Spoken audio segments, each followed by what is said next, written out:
नमस्कार, मैं सुधीर कुमार त्रिपाठी आपका जय महादेव विद्याकुल पर स्वागत करता हूं। बच्चों, आप सभी लोग आ जाइए, फिर उसके बाद क्लास को स्टार्ट करेंगे। चलिए, तो आज आपकी क्लास में कार्बन के कुछ थोड़े बहुत चीजें बची हुई हैं, उन्हीं को मैं आपके सामने क्लियर करके चैप्टर को क्लोज करूंगा। फिर किसी दिन आप लोगों को इससे रिलेटेड क्वेश्चन आंसर्स भी कराने की कोशिश करूंगा।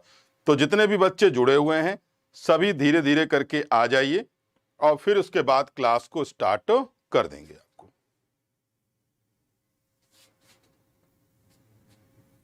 चलिए, तो जितने बच्चे आना चाहते हैं सभी लोग आ जाइए, क्योंकि फिर आप बीच में आते हैं तो फिर देखने में दिक्कत हो जाती है, फिर आपको समझने में दिक्कत आ जाती है।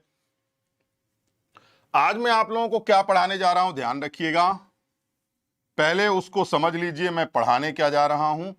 आज मैं आपको पढ़ाऊंगा दहन, और दहन का मतलब क्या होता है और कार्बन परमाणुओं का दहन कैसे होगा, ये आज मैं आप लोगों को डिटेल से समझाने जा रहा हूं। तो चलिए आइए आपको बताते हैं ये है क्या चीज। गुड इवनिंग सभी लोगों को। शिवम यादव, मोहन जायसवाल, प्रिंस कुमार, जो भी बच्चे आ गए हैं सभी लोग जुड़ जाइए साथ में, फिर उसके बाद क्लास को स्टार्ट कर देंगे। मेरी आवाज वगैरह सब जा रही होगी क्लियरली, आप लोगों को कोई प्रॉब्लम तो नहीं हो रही है?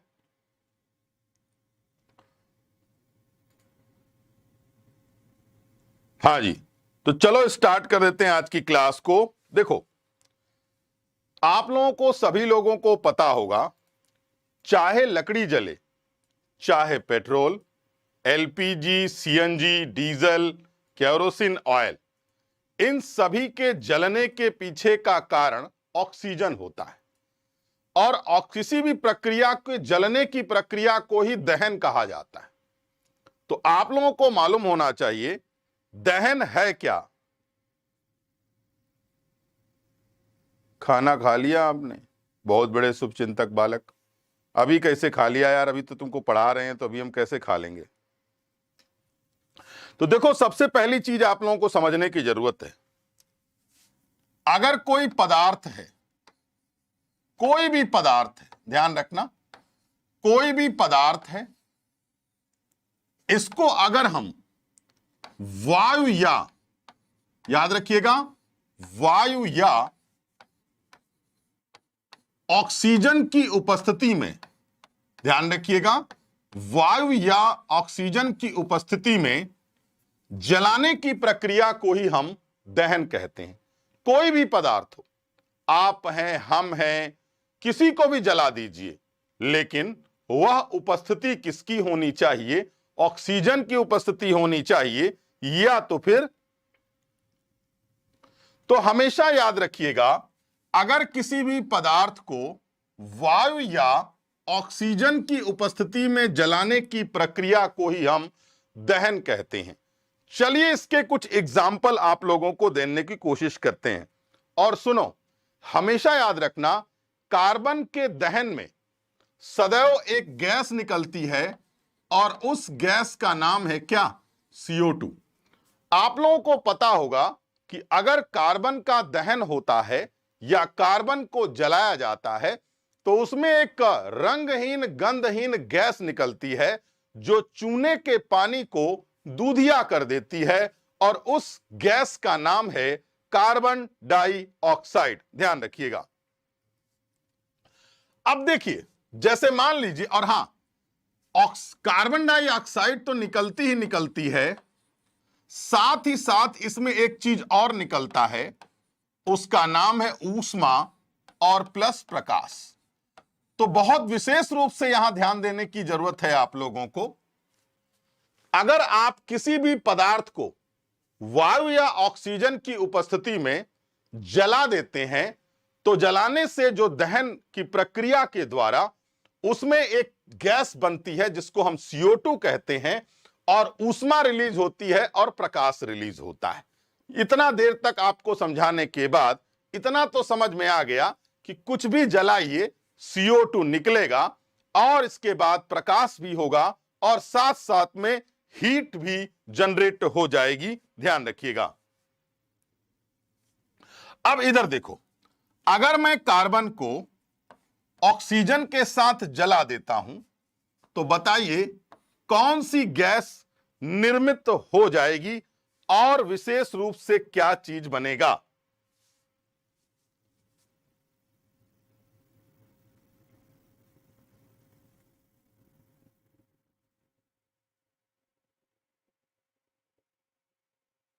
हाँ जी, बताओ, अगर मैं कार्बन को ऑक्सीजन के साथ जलाता हूं तो बताइए क्या चीज यहां पर निर्मित होने के चांस हो जाते हैं?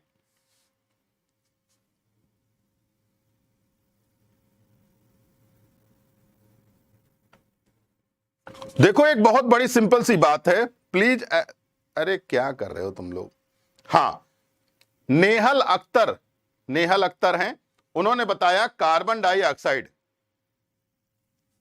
तो ध्यान ध्यान रखिएगा बेटा, यहां पर CO2 का निर्माण होगा, साथ ही साथ यहां पर ऊष्मा का भी निर्माण होगा और साथ ही साथ यहां पर प्रकाश का भी निर्माण हो जाएगा। चलिए अब एक चीज और बताते हैं आपको, और आप लोगों को यह भी मालूम होना चाहिए कि कभी कभी जल का भी निर्माण हो जाता है।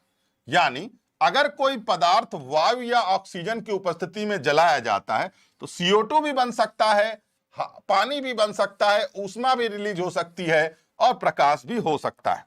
तो चलिए बताइए, अगर मीथेन को हम ऑक्सीजन के साथ जला दें तो बताइए क्या प्राप्त होगा? एक चीज तो प्राप्त होगी ही होगी और उसका नाम है कार्बन डाइऑक्साइड, और इसके अलावा CO2 बनेगा प्लस पानी बनेगा, और ये दोनों तो यहां बनेगा ही बनेगा, ध्यान रखिएगा। तो बच्चों ये बताओ, क्या ये इक्वेशन बैलेंस है? बोलिए, क्या यह इक्वेशन बैलेंस है? अगर आप देखना चाहते हैं तो बताइए क्या नीचे वाला इक्वेशन बैलेंस है? बोलिए। जल का भी निर्माण होता है बेटा, वाष्प भी बनता है। किसी भी चीज को जलाइएगा तो आपको पता होना चाहिए हाइड्रोजन को एक्सेप्ट करके और ऑक्सीजन के साथ में जल का भी निर्माण हो सकता है। होता है बेटा जल का निर्माण। क्या ये इक्वेशन बैलेंस है? तो आप कहोगे नहीं बैलेंस है। देखो, कार्बन यहां 1 है, हाइड्रोजन यहां 4 है, ऑक्सीजन यहां 2 है। कार्बन यहां 1 है, ठीक है, कोई दिक्कत नहीं। ऑक्सीजन यहां 2 और 1 है, यहां पर 3। तो अब एक काम करते हैं, क्या ऐसा कर दें कि ये इक्वेशन पूरी तरीके से बैलेंस हो जाए? तो बेटा एक बात हमेशा याद रखना, यहां पर अगर हम 2 लगा देते हैं, देखिए हाइड्रोजन 4 है ना, तो यहां हम 2 कर देते हैं, तो हाइड्रोजन तो 4 हो गया। ऑक्सीजन कितनी हुई? ऑक्सीजन यहां देखिएगा 2 और 2 4 हो गई, ऑक्सीजन कितनी हो गई? 4। तो हम यहां पे 2 लगा देते हैं। अब बताओ क्या यह इक्वेशन बैलेंस है? बोलिए, क्या यह इक्वेशन बैलेंस हो गया या नहीं?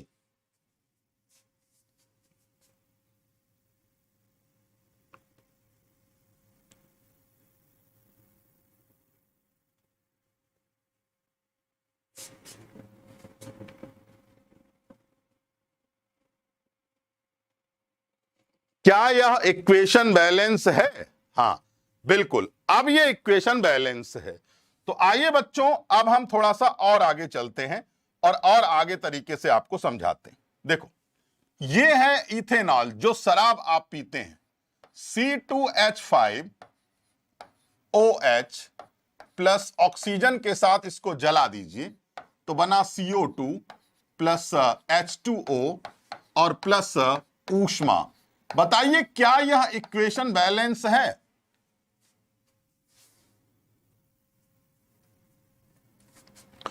बताइए बच्चों, क्या यह इक्वेशन बैलेंस है? और अगर बैलेंस है तो बताइए कैसे बैलेंस है? क्या यह इक्वेशन बैलेंस है?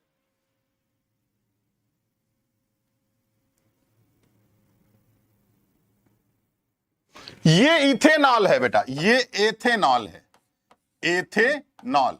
और याद रखिए, इसी को हम कहते हैं पीने वाली शराब। यही तो है वो पीने वाली शराब, इथेनॉल जिसको कहा जाता है। नो। बिल्कुल पढ़ रहे हैं जबरमय यादव, जबरमय यादव। चलो ठीक है, तो बैलेंस करते हैं बेटा। यहां कार्बन 2 है तो यहां भी कार्बन 2 कर देते हैं, कोई दिक्कत नहीं। अब ऑक्सीजन कितनी हो गई? अब ऑक्सीजन हो गई भैया 4 और यहां हो गई 5। तो क्या करें अब ऐसा? तो आपको मालूम होना चाहिए यहां हाइड्रोजन कितना है, 6। तो अगर हमको हाइड्रोजन 6 करना है तो यहां हम कितना कर दें बेटा, 3। तो हाइड्रोजन अगर 6 हो गया यहां पर और वहां हो गया आपका 6, तो ठीक है, कंप्लीट हो गया। तो ये हो गई आपकी ऑक्सीजन कितनी, 3 और 4 3 7। तो अब बताओ हमको क्या करना चाहिए?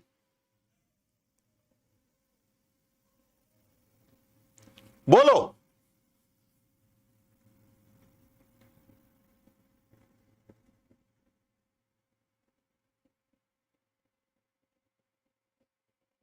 बोलिए। तो यहां पर हम लोगों को कुछ नहीं करना, 3 लगा देना है। तो देखो 3 दुनाई 6 और 6 और 1 7, 7 ऑक्सीजन हो गई और यहां पर कार्बन 2 हो गया, यहां पर हाइड्रोजन 6 हो गया और यहां पर भी आपका ऑक्सीजन कितना होगा, 2 दुना 4 3 7। ये देखो ऑक्सीजन हो गई आपकी 7। तो बोलो क्या यह इक्वेशन अब बैलेंस है?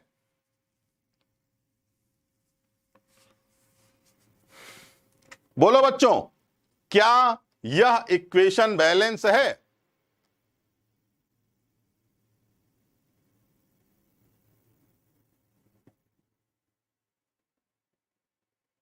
हाँ जी, अगर इक्वेशन बैलेंस है तो कमेंट करके बताइए कि हां सर। क्लास का टाइम 9 बजे है, आप लोग प्रत्येक दिन 9 बजे यहां पर हाजिर हो जाया करिए। यानी अगर आप 9 बजे यहां आ जाते हैं तो आपको काफी लाभ मिलेगा और बीच में क्लास ज्वाइन करेंगे तो फिर आपको कोई लाभ नहीं मिलेगा। जाबर यादव, चलो ठीक है भैया, जाबर यादव। तो चलिए ये इक्वेशन बैलेंस हुआ। तो बच्चों ये बताओ क्या आपको दहन समझ में आ गया? यानी अगर हम कार्बन को ऑक्सीजन के साथ जलाते हैं तो कार्बन डाइऑक्साइड भी बन सकता है, पानी भी बन सकता है, ऊष्मा भी रिलीज हो सकती है और प्रकाश भी रिलीज हो सकता है। तो कुल मिला के ये कहा जा सकता है कि ऑक्सीजन या वायु की उपस्थिति में किसी भी पदार्थ को जलाइएगा तो कार्बन डाइऑक्साइड, जो कि एक रंगहीन और गंधहीन गैस है जो चूने के पानी को दूधिया कर देती है, वह प्राप्त हो जाता है।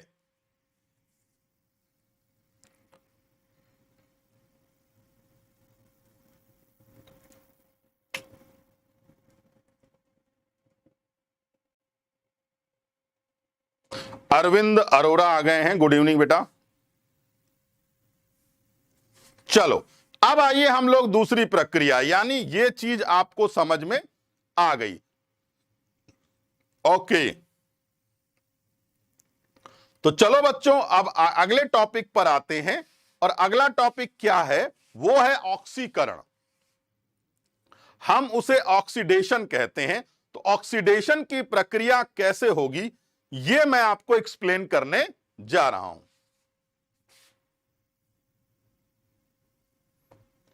ए टू सर अरविंद अरोड़ा आ गए हैं, गुड इवनिंग बेटा।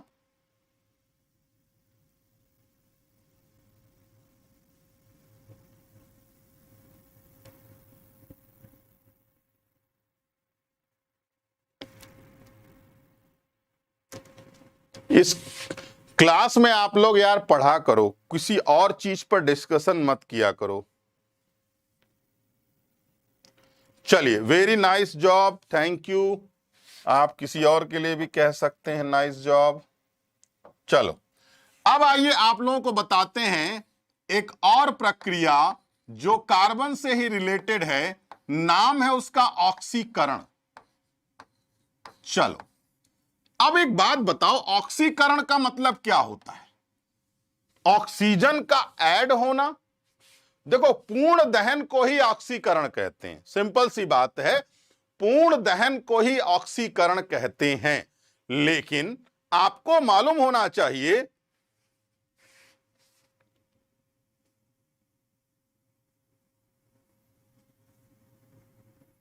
क्या कह रहे हो यार, जेई में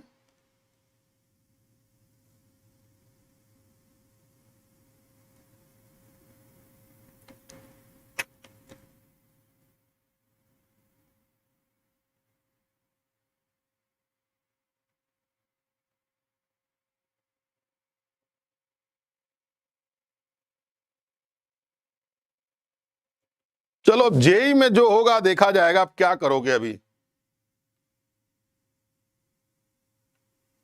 ओके चलो कोई बात नहीं, अब जेई में इंग्लिश नहीं आती तो इसमें मेरी कोई गलती नहीं। देखो, ऑक्सीकरण का मतलब होता है, ऑक्सीकरण का अर्थ होता है पूर्ण दहन, ठीक है। लेकिन एक बात बताओ, क्या आंशिक दहन भी हो सकता है? क्या आंशिक दहन भी हो सकता है? यस, होता है। ध्यान से समझिएगा, आप लोगों को मालूम होना चाहिए, एक प्रक्रिया और होती है जिसे हम लोग एक नाम से जानते हैं और हम उसे कहते हैं आंशिक दहन। बेटा एक बात याद रखना, आंशिक दहन जो होता है या आंशिक ऑक्सीकरण जिसको कहा जाता है, यह किसके द्वारा संभव हो पाएगा? तो ध्यान रखना, आंशिक दहन ऑक्सीकारक के द्वारा, ऑक्सीकारक के द्वारा संभव हो पाता है, संभव हो पाता है। ध्यान दीजिएगा, संभव हो पाता है। अब आप लोगों को एक चीज और जाननी है, यहां पर ऑक्सीकरण में पूर्ण दहन होगा, लेकिन आंशिक दहन में ऑक्सीकारकों के द्वारा क्या होगा? तो ऑक्सीकारकों के द्वारा यहां पर आंशिक दहन किया जाएगा।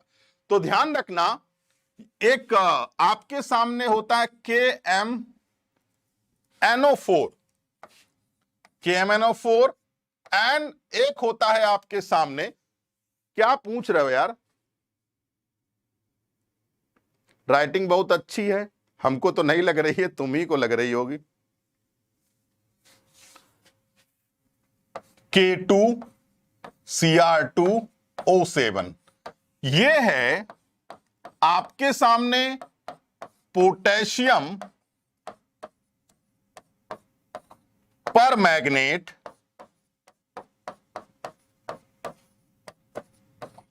और ये है आपके सामने पोटेशियम डाइक्रोमेट।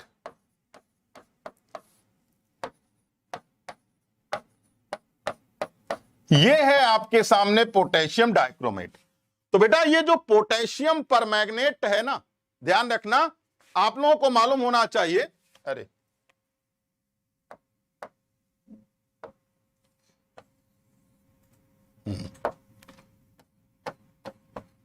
ये जो पोटेशियम परमैंगनेट है और ये पोटेशियम डाइक्रोमेट है, ये एल्कोहल को आंशिक रूप से क्या करेगा? ऑक्सीकृत करेगा। तो यानी ये किसको ऑक्सीकृत करेगा? तो एल्कोहल को करेगा।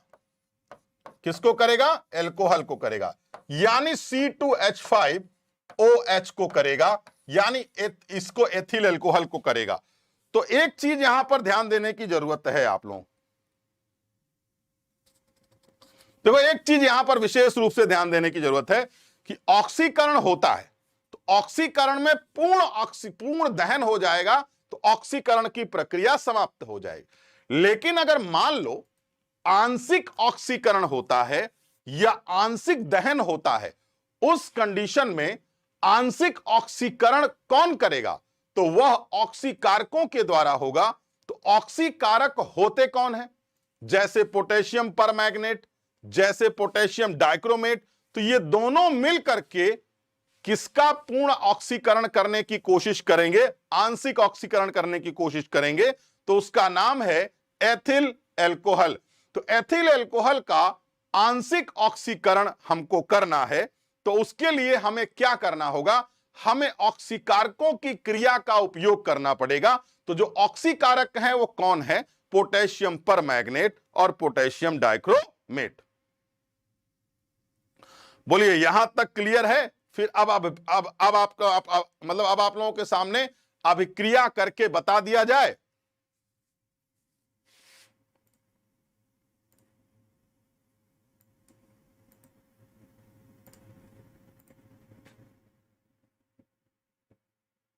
बोलो।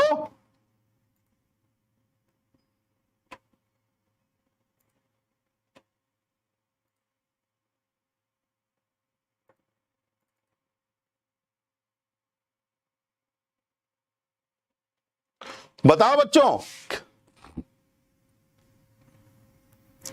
क्या यहां पर अभिक्रिया करके समझा दिया जाए आप लोगों को?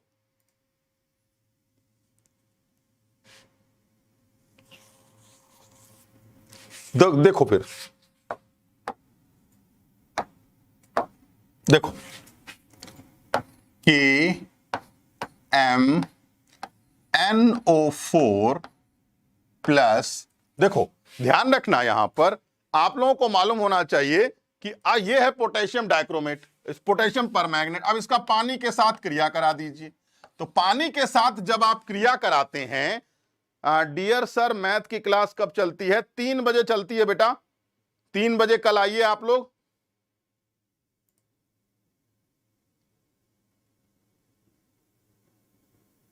यूपी टॉप करा देंगे। अब ये तो तुम जानो यार, हम तो कुछ मालूम ही नहीं हमको। यूपी टॉप करा देंगे। बताओ क्या अभिक्रिया बनेगा? देखो, एक तो पोटेशियम हाइड्रोक्साइड बनेगा और एक होगा MnO2 बनेगा और प्लस ऑक्सीजन रिलीज हो जाएगी। चलो अब देखो क्या ये इक्वेशन बैलेंस है? आप लोग देखो पहले जहां इस चीज को, MnO4 MnO4 KOH, Mn 1 है, ऑक्सीजन 2 है, तो ऑक्सीजन उधर हो गया 3 और 2 5 और एक 6, इधर तो 6 ऑक्सीजन हो गया। यहां पे कितना ऑक्सीजन है? यहां 4 है और एक 5 ऑक्सीजन है, तो 5 ऑक्सीजन है। तो क्या कर दिया जाए ऐसा? देखो बताओ। हाँ, तो बेटा देखो यहां पे क्या करना है, यहां 2 लगा दीजिए। 2MnO2 पोटेशियम परमैंगनेट है, हाइड्रोजन पानी के साथ क्रिया कराइए हाइड्रो, तो ये हो गया आपका 2Mn। तो यहां पे भी आप लोगों को क्या करना होगा?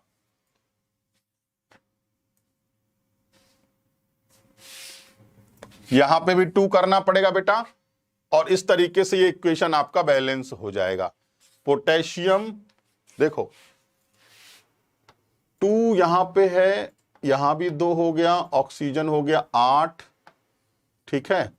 अब ये हो गया आपका 2 हाइड्रोजन है, ऑक्सीजन यहां भी 1 है, तो 4 दूनी 8 हो गई ऑक्सीजन। अब यहां भी 2 है, चलो ठीक है। हाँ, यहां भी 2 करना पड़ेगा आपको, ठीक है। ऑक्सीजन हो गई यहां पे 2, हाइड्रोजन हो गया 2, चलो Mn भी हो गया 2, ऑक्सीजन हो गई 4, ऑक्सीजन हो गई 3। तो ऑक्सीजन देखो कितना हो गया, 4 2 6 3 9। तो इस तरीके से आप देखोगे तो 4 दूनी 8 और एक 9। तो अब ये इक्वेशन बैलेंस है। बोलो इक्वेशन बैलेंस है या नहीं? अब इसमें तो एक भी स्टूडेंट ऐसा नहीं दिख रहा है हमें कि जो वास्तव में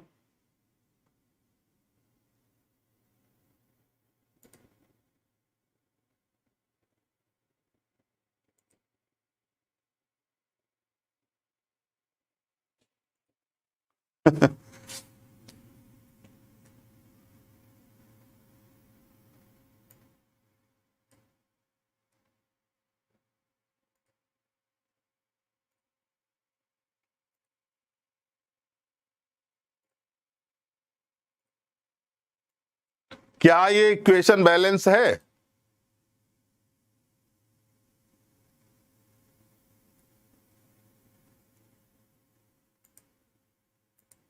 चलो ओके, अब आइए आगे बढ़ते हैं बेटा इसी में थोड़ा सा।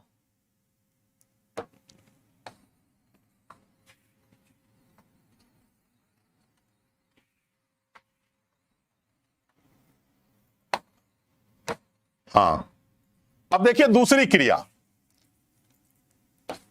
K2Cr2O7 अगर हम इसकी क्रिया किससे करा दें, क्या करा सर मैं बताऊं? हाँ बता दो, तुमको बताना हो तो।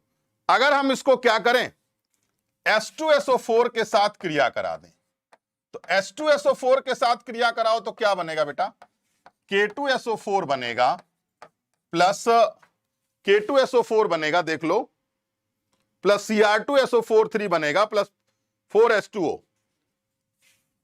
Cr2SO4 3 प्लस H2O और प्लस ऑक्सीजन,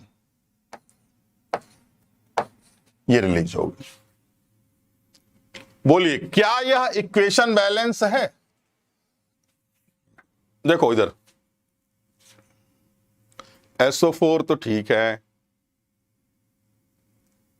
तो लेकिन SO4 तो हो गया 3 और एक 4, तो यहां SO4 4 है, कोई दिक्कत नहीं है।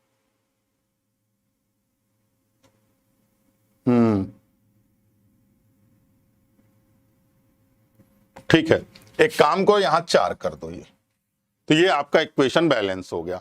अब इसके बाद देखो ये तो हो गए आपके ऑक्सीकारक, ये भी ऑक्सीकारक है, ये भी ऑक्सीकारक है। तो अब हम क्या करते हैं, C2H5OH, यानी ये एथिल एल्कोहल है, और एथिल एल्कोहल को ही हमको क्या करना है, ऑक्सीकरण करना है। तो इसके साथ में 2 ऑक्सीजन ले लीजिए जो आपके पास दिया हुआ है, और इसी ऑक्सीजन से आप लोगों को क्या करना है, इसको जला देना है। तो क्या बनेगा, एथेनोइक अम्ल बनेगा, CH3COOH, CH3COOH प्लस पानी रिलीज हो जाएगा, और बेटा इसी को कहा जाता है एथेनोइक अम्ल। बताओ, और मालूम है ये किसकी प्रेजेंस में होगा, KMnO4 की प्रेजेंस में, और K2Cr2O7 की प्रेजेंस में होगा, ध्यान रखना। तो इस तरीके से एथिल एल्कोहल का ऑक्सीकरण हो जाता है।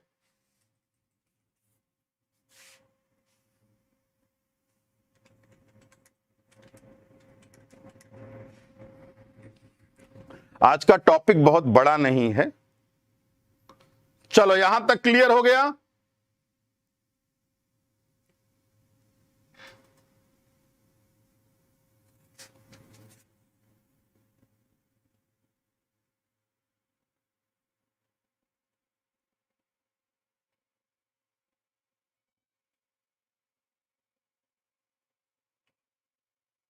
तो बेटा आज का टॉपिक बहुत बड़ा नहीं था, आज हम यहीं तक रखेंगे इसको। और हाँ जी, तो आज के लिए इतना ही रहेगा, अगली क्लास में कल फिर मिलेंगे।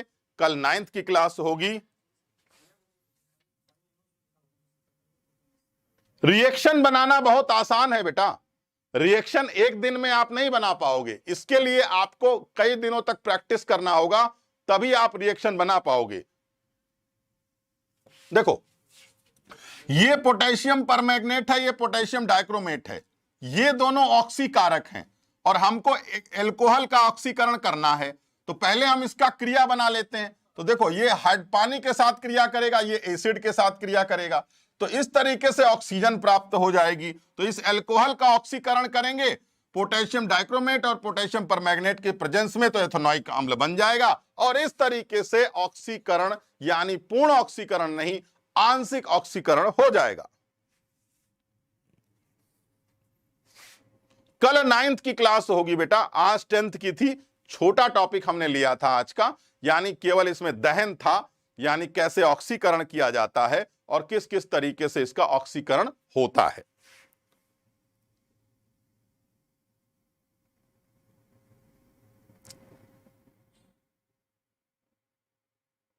हम क्या डांटें बेटा, एक बार डांटते हैं, 2 बार डांटते हैं, 3 बार डांटते हैं, फिर भी बच्चा लगा हुआ है अपने कार्यक्रम में, तो लगे रहने दो, क्या फर्क पड़ता है उससे। चलो ठीक है, रात भर पढ़ाइए सर, आज मत जाइए। नहीं हम जाएंगे, ठीक है, चलो ठीक है, नमस्कार, धन्यवाद, कल फिर मिलते हैं। आज का टॉपिक छोटा था इसलिए हम आपसे सिर्फ थोड़ी